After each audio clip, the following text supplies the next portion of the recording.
से भारतीय जनता पार्टी और की भाषा है। कांग्रेस पार्टी आज वही भाषा बोल रही है, लोगों को बांटने का काम कर रही है, लोगों को तोड़ने का काम कर रही है। कांग्रेस पार्टी को कम से कम कोई हक नहीं है मुसलमानों के बारे में बात करने का। कांग्रेस पार्टी दिल्ली के अंदर वेंटिलेटर पर है। कुछ लोग हैं जिनके पास कोई काम नहीं, वो सिर्फ आरोप लगाते हैं। कुछ लोग हैं जो इस मुल्क के माहौल को ख़राब कैसे किया जाए उस पर लगातार उनकी कोशिश होती है। कुछ लोग वो हैं जो भारतीय जनता पार्टी की बैकडोर से कैसे मदद की जाए वो हमेशा उस कोशिश में लगे रहते हैं। पल न्यूज़ से मैं हूं आपके साथ नदीम अकरम। इस वक्त मुस्तफ़ाबाद विधानसभा में मैं मौजूद हूं क्योंकि मुस्तफ़ाबाद को लेकर के गोदी मीडिया अगर कहा जाए तो चर्चाओं में है। मुस्तफ़ाबाद इसलिए विधानसभा पर सबकी नज़रें बनी हुई हैं क्योंकि यहां से आम आदमी पार्टी के उम्मीदवार आदिल अहमद खान जी हैं, तो वहीं इसमें कांग्रेस के उम्मीदवार भी उतारे गए हैं और सबसे दिलचस्प सबकी जो नज़रें हैं वो बैरिस्टर असदुद्दीन ओवैसी की पार्टी AIMIM भी चुनावी मैदान में उतरी है। त्रिकोणीय मुकाबला बताया जा रहा है। इन तमाम पहलुओं पर हम बात करेंगे, जानेंगे जो आरोप लगे हैं कि मुस्तफ़ाबाद में कोई विकास हुआ है या नहीं हुआ है। इसी पर हमसे बात करने के लिए आदिल जी मौजूद हैं। सर, मैं सबसे पहले आपसे जानना चाहता हूं कि मुस्तफ़ाबाद को लेकर के जो आरोप लगाए गए हैं कि कोई विकास नहीं हुआ है इतने सालों में, तो कैसे देख रहे हैं और आपका खुद का विजन क्या है इसे लेकर के, मुस्तफ़ाबाद को लेकर? देखिए, मुझे लगता है कि अरविंद केजरीवाल जी का जो विकास का पहिया है वो मुस्तफ़ाबाद विधानसभा के अंदर दाखिल हुआ है। अभी यहाँ पर एक स्कूल बनाया जा रहा है मुस्तफ़ाबाद के अंदर।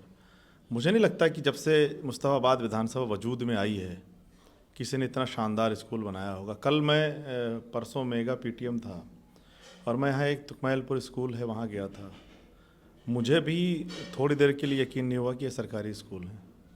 तो ये कहना कि मुस्तफ़ाबाद के अंदर विकास नहीं हुआ, यह पूरी तरीके से बेईमानी होगी। हो सकता है कि कुछ काम रह गए हों, हो सकता है कि बहुत सारे काम करने बाकी हों, पर यह कहना कि कुछ काम नहीं हुआ है, ये ठीक बात नहीं है। हाँ, मुस्तफ़ाबाद के अंदर बहुत सारे काम बाकी हैं। मेरा विज़न ये है और मैं चाहता हूँ कि मुस्तफ़ाबाद के एक एक घर में अरविंद केजरीवाल के विकास मॉडल को पहुँचाया जाए। मुस्तफ़ाबाद के अंदर जो इंफ्रास्ट्रक्चर है उसको ठीक किया जाए। देखिए, मेरा 3 मिशन है। पहला तो ये है कि शिक्षित मुस्तफ़ाबाद। शिक्षित मुस्तफ़ाबाद का मतलब कि यहाँ के हर एक बच्चे के हाथ में कलम हो। अपनी विधानसभा के हर एक बच्चे के हाथ में कलम देना मुझे लगता है कि ये मेरी पहली जिम्मेदारी है और मेरी कोशिश होगी कि यहाँ का हर एक बच्चा पढ़े। अच्छे स्कूल बना के देना, यहाँ पर हमारे यहाँ जो लड़कियाँ हैं, गर्ल्स हैं, उनके लिए स्कूल बनाना, वो मेरी प्राथमिकता होगी। दूसरी बात यह है कि विकसित मुस्तफ़ाबाद। विकसित मुस्तफ़ाबाद का मतलब ये है कि विधानसभा के अंदर जो अरविंद केजरीवाल जी के विकास मॉडल का पहिया है वो एक एक घर तक पहुंचाया जाए। अच्छी सड़कें हों, 24 घंटे पानी हो, बहुत सारे मीटर की यहाँ प्रॉब्लम है, जो भी इंफ्रास्ट्रक्चर की प्रॉब्लम है उनको दूर किया जाए। साथ ही साथ यहाँ पर नशा मुक्त मुस्तफ़ाबाद, नशे का में जो यहाँ पर हमारे यूथ जो जा रहे हैं उनको किसी तरीके से कैसे रोका जाए, वो हमारी तीन एजेंडा है हमारा, उसको लेकर हम आगे बढ़ रहे हैं। और मुझे पूरा भरोसा है कि दिल्ली के लोकप्रिय मुख्यमंत्री अरविंद केजरीवाल जी चौथी बार बनने जा रहे हैं। आम आदमी पार्टी की प्रचंड बहुमत से सरकार बनने जा रही है और उनके मार्गदर्शन में मुस्तफ़ाबाद को यमुना पार की सबसे अच्छी विधानसभा बनाना मेरा लक्ष्य है।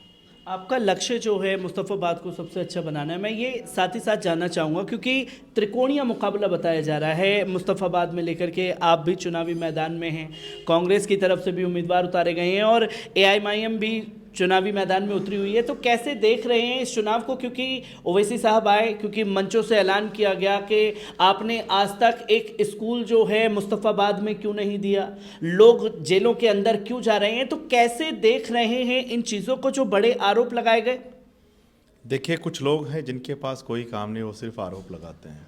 कुछ लोग हैं जो इस मुल्क के माहौल को ख़राब कैसे किया जाए उस पर लगातार उनकी कोशिश होती है। कुछ लोग वो हैं जो भारतीय जनता पार्टी की बैकडोर से कैसे मदद की जाए वो हमेशा उस कोशिश में लगे रहते हैं। रही बात अपनी विधानसभा की, तो कांग्रेस पार्टी का पूरी दिल्ली में कोई वजूद नहीं है। कांग्रेस पार्टी दिल्ली के अंदर वेंटिलेटर पर है। कांग्रेस पार्टी, मैं आपके चैनल के माध्यम से एक बात बड़ी जिम्मेदारी के साथ कहना चाहता हूं कि पूरी दिल्ली के अंदर कांग्रेस पार्टी की ज़मानत ज़ब्त होने जा रही है और अधिकतर सीटों पर कांग्रेस पार्टी और नोटा की लड़ाई होने जा रही है। दूसरी बात, यहाँ पर मुस्तफ़ाबाद के लोग बहुत पढ़े लिखे, समझदार और काबिल लोग हैं। मुस्तफ़ाबाद का मुस्तकबिल कौन बना सकता है बेहतर, मुस्तफ़ाबाद के लोग जानते हैं। दिल्ली के अंदर अरविंद केजरीवाल जी की सरकार बनने जा रही है। मुझे नहीं लगता कि किसी को उसमें कोई 1% शुबा होगा। सारे सर्वे, सारे आंकड़े, सारा सब कुछ बता रहा है कि सारे सट्टा सब कुछ कह रहा है कि अरविंद केजरीवाल जी की सरकार बनने जा रही है, प्रचंड बहुमत से बनने जा रही है।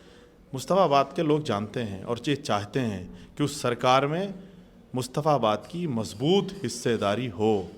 मुस्तफ़ाबाद की आवाम ये चाहती है कि अगली जो सरकार बनने जा रही है उसमें मुस्तफ़ाबाद को सजाने और संवारने का काम हो। मुस्तफ़ाबाद के लोग चाहते हैं कि उनके बच्चों को अच्छी तालीम दिलाने का काम हो। तो पूरी विधानसभा के लोग समझदार लोग हैं और वो जानते हैं कि काम तो सिर्फ आम आदमी पार्टी का विधायक ही करा सकता है, क्योंकि आम आदमी पार्टी की सरकार बनने जा रही है।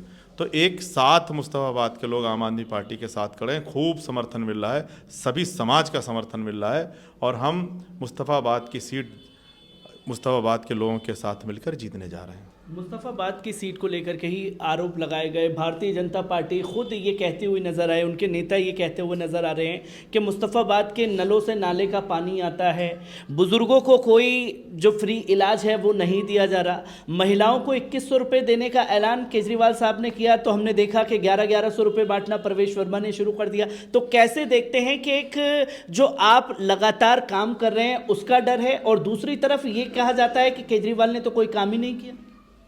देखिए, केजरीवाल के काम का ही डर भारतीय जनता पार्टी को सबसे ज़्यादा सता रहा है। 2015 में अरविंद केजरीवाल जी की सरकार दिल्ली के अंदर बनी थी। दिल्ली वालों के प्यार से, दुआओं से, आशीर्वाद से प्रचंड बहुमत की सरकार बनी थी। और 2015 से पहले की दिल्ली और 2015 के बाद की दिल्ली का फ़र्क दिल्ली के लोग जानते हैं। 2015 से पहले 4-4, 5-5, 6-6 घंटे पावर कट होता था, बिजली का बिल अनाप शनाप आता था। 2015 से पहले स्कूलों की छतें टपकती थीं, मकड़ी के जाले लगे हुआ करते थे, फर्श टूटी रहती थी, बच्चों के बैठने का कोई इंतज़ाम नहीं था, अधिकतर कॉलोनियों में पानी नहीं था। यहाँ पर महिलाओं के साथ क्या होता था सबको पता है, सीसीटीवी कैमरा नहीं था। आज अरविंद केजरीवाल जी की सरकार दिल्ली के अंदर 24 घंटे फ्री बिजली देती है। भारतीय जनता पार्टी की 20 राज्यों में सरकार है, कहीं वो सिर्फ 24 घंटे बिजली भी नहीं दे पाती। आप उत्तर प्रदेश चले जाइए, हरियाणा चले जाइए, उनकी अपनी प्रयोगशाला गुजरात चले जाइए, कहीं भी आपको 24 घंटे बिजली भी नहीं मिलती। कहीं 4 घंटे, कहीं 3 घंटे, कहीं 5 घंटे पावर कट है। और बिजली के बिल का आलम यह है कि लोगों की कमर इस महंगाई में टूट रखी है। दूसरी बात, भारतीय जनता पार्टी के सबसे बड़े नेता और देश के आदरणीय प्रधानमंत्री नरेंद्र मोदी जी को भी अरविंद केजरीवाल के शिक्षा मॉडल के सामने झुकना पड़ा। हमने पिछले इलेक्शन में देखा है कि नरेंद्र मोदी जी को अगर किसी एक स्कूल में जाके फ़ोटो खिंचवानी थी, और वो इसलिए क्योंकि अरविंद केजरीवाल जी शिक्षा पर बात करते हैं, उनको भी शिक्षा पर बात करना पड़ा। और जब उनको फ़ोटो खिंचानी थी तो जहाँ 35 साल से उनकी सरकार है गुजरात के अंदर, वहाँ उनको एक टेंट का इस्तेमाल करना पड़ा। भारतीय जनता पार्टी आज 35 साल से गुजरात के अंदर सरकार चला रही है, केंद्र में 10 साल से ज़्यादा हो गया। इनके पास एक अच्छा स्कूल नहीं है। उनके सबसे बड़े नेता को टेंट के स्कूल में बैठ के फ़ोटो खिंचाना पड़ता है। वो कैसी बात, कैसे अरविंद केजरीवाल जी के कामों का मुकाबला कर सकते हैं। आज दिल्ली के अंदर बुज़ुर्गों को फ्री तीर्थ यात्रा मिल रही है, महिलाओं को फ्री बस यात्रा मिल रही है, मोहल्ला क्लिनिक को हर एक कॉलोनी मोहल्ले के अंदर खोले गए हैं, अस्पतालों में इलाज फ्री मिल रहा है, महिलाओं के सम्मान के लिए, सिक्योरिटी के लिए आज दिल्ली के अंदर पूरी दुनिया का सबसे पहला शहर है जहां सबसे ज़्यादा सीसीटीवी कैमरे लगाए गए हैं। इस देश के नाम पर शहीद होने वाले हर एक परिवार को 1 करोड़ रुपए की सम्मान राशि दी जाती है। यहाँ पर फरिश्ते योजना है, डॉग योजना है, क्या क्या गिनाया जाए। अगर अरविंद केजरीवाल जी के काम को गिनाया जाए तो मुझे लगता है 2-3 दिन चाहिए। तो भारतीय जनता पार्टी अरविंद केजरीवाल जी के काम का मुकाबला नहीं कर सकती, इसलिए बौखलाई है, इसलिए पगलाई है। दूसरी चीज़, आपने 2100 रुपये की बात की। देखिए, अरविंद केजरीवाल जी ने दिल्ली के लोगों के, दिल्ली की महिलाओं से ये कहा कि चुनाव जीतने के बाद, सरकार बनने के बाद हम हर एक महिला को जो 18 वर्ष या उससे ऊपर है उसको 2100 रुपये महिला सम्मान राशि देंगे। दूसरा, उन्होंने कहा कि 60 साल या उससे ऊपर के जितने भी बुजुर्ग हैं उनको हम वृद्ध संजीवनी योजना के तहत, प्राइवेट हो या सरकारी अस्पताल हो, प्राइवेट भी जोड़ा है, उसमें मुफ्त और अनलिमिटेड इलाज देंगे। और मैं ये कहता हूं कि ये अरविंद केजरीवाल की गारंटी है, ये नरेंद्र मोदी के जुमले नहीं हैं। भारतीय जनता पार्टी ये जानती है कि अरविंद केजरीवाल जी ने अगर कुछ कहा है, दिल्ली का बच्चा बच्चा जानता है, हर एक महिला जानती है, हर एक बुजुर्ग जानते हैं कि ये गारंटी जो अरविंद केजरीवाल जी ने 2100 रुपये की है, ये अरविंद केजरीवाल की गारंटी है और ये 100% पूरी होगी। क्योंकि आज तक जो भी गारंटी अरविंद केजरीवाल जी ने दिल्ली के लोगों से किया है उसको 100% पूरा किया है। तो इसलिए भारतीय जनता पार्टी बौखलाई और डरी सहमी हुई है। आप मुस्तफ़ाबाद की विधानसभा से चुनाव लड़ रहे हैं। एक जो सोशल मीडिया पर अगर देखा जाए तो मुस्लिम कार्ड जो है खेलना शुरू हो चुका है। वो ये बताया जा रहा है कि कांग्रेस की पार्टी के नेता आरोप लगाते हैं कि आम आदमी पार्टी मुसलमानों को अनदेखा कर रही है, कोई उनकी तवज्जो नहीं है। तो कैसे देख रहे हैं जो ये बेबुनियाद आरोप लगातार लग रहे हैं पार्टी के ऊपर? देखिए, मुझे लगता है कि कांग्रेस पार्टी को कम से कम कोई हक नहीं है मुसलमानों के बारे में बात करने का। कारण बताता हूँ आपको।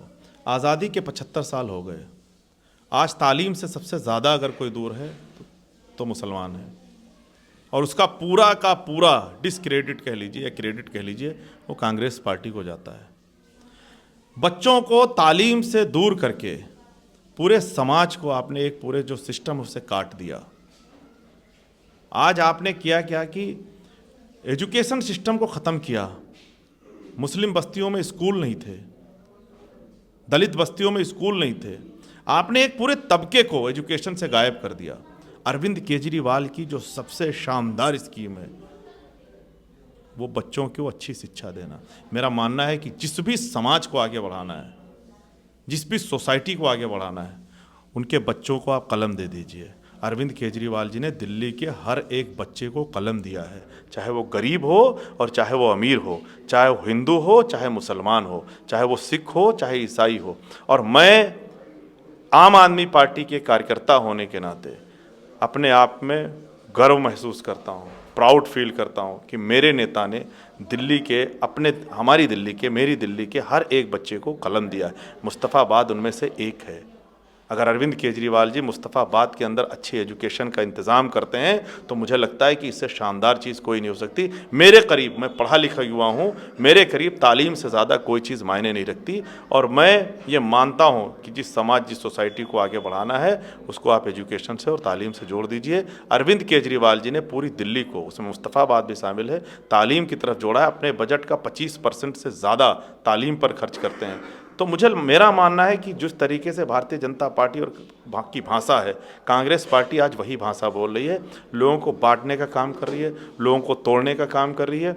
आज दिल्ली के लोग, खासकर मेरी मुस्तफ़ाबाद विधानसभा के लोग पढ़े लिखे समझदार लोग हैं। इनकी साजिशों में, इनके जो बहकावे हैं उसमें कोई नहीं आने जा रहा है। लोगों को पता है कि काम तो सिर्फ अरविंद केजरीवाल कर सकते हैं।